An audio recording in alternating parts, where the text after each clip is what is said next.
So let me begin by saying that we've had a good engagement looking at the overwhelming mandate that was given to us by the people of Kenya.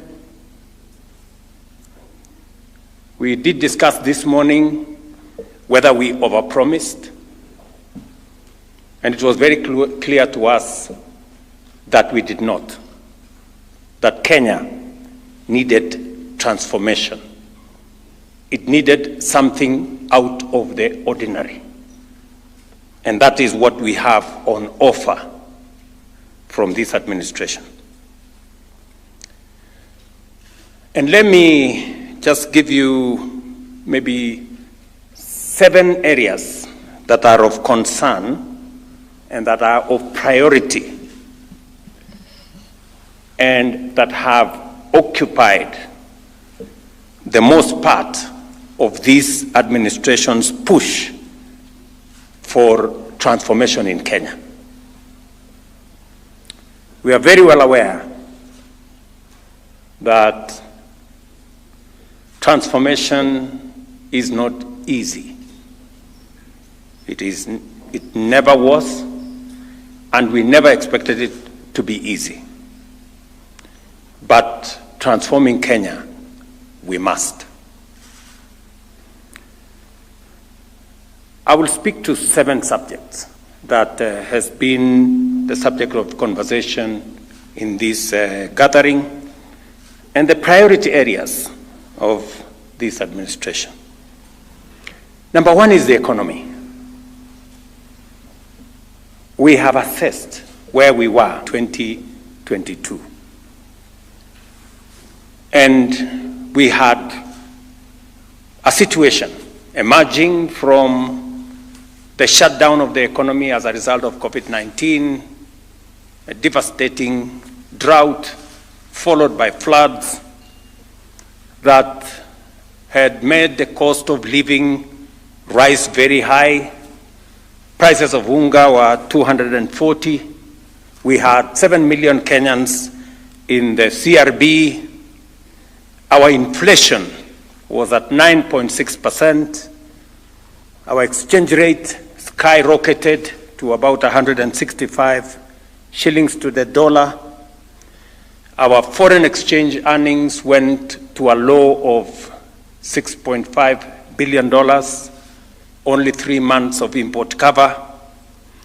We had difficulties with supply of our fuel requirements, and our CBR was all the way to almost 14%, and treasury bills were trading at around 16%, and things were difficult. And we had to respond. We did commit that we would get the 7 million Kenyans that were in CRBs out, and we did. We did also commit that we would deal with the challenge of food supply, and we did. The situation today, I have told you what the situation was. The situation today, because of the interventions that we have carried out, is that inflation is down from 9.6 to 3.8.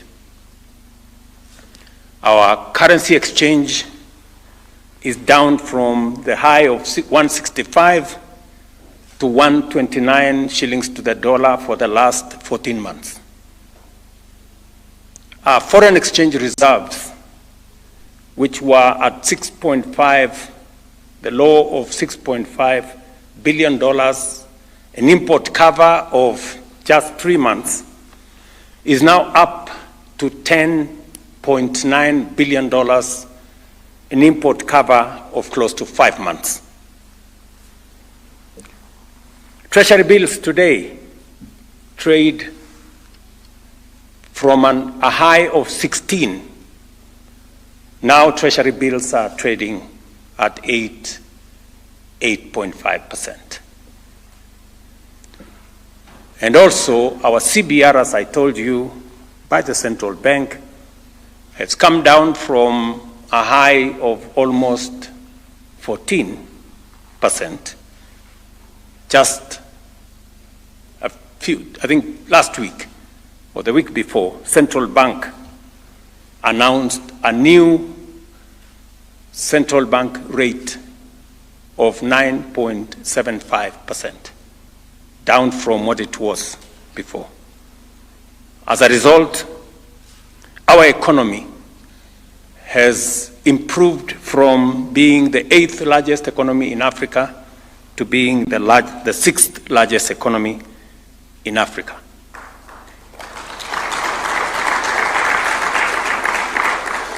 When we told the country that we were going to stabilize the economy, we meant it, and by God's grace, the economy today is different from what it was then.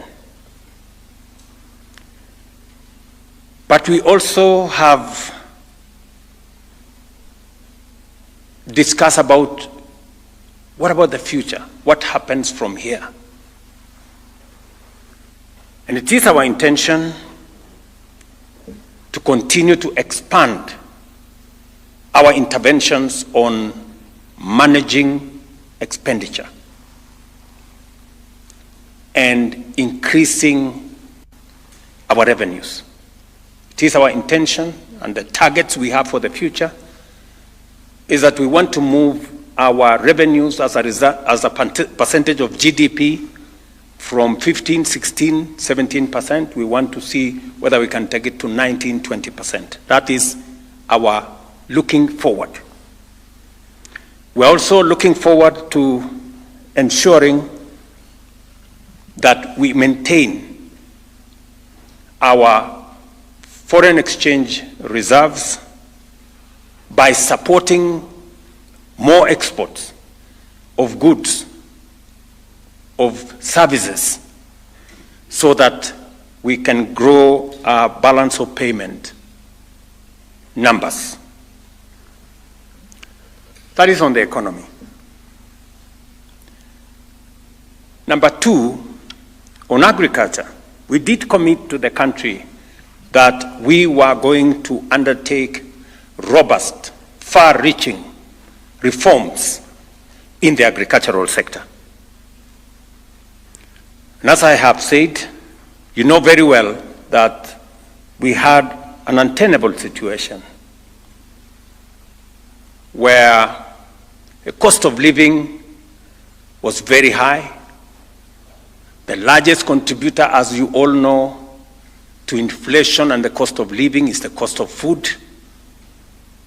And it wasn't going to be possible to deal with the challenge of cost of living or cost of food without significantly transforming agriculture.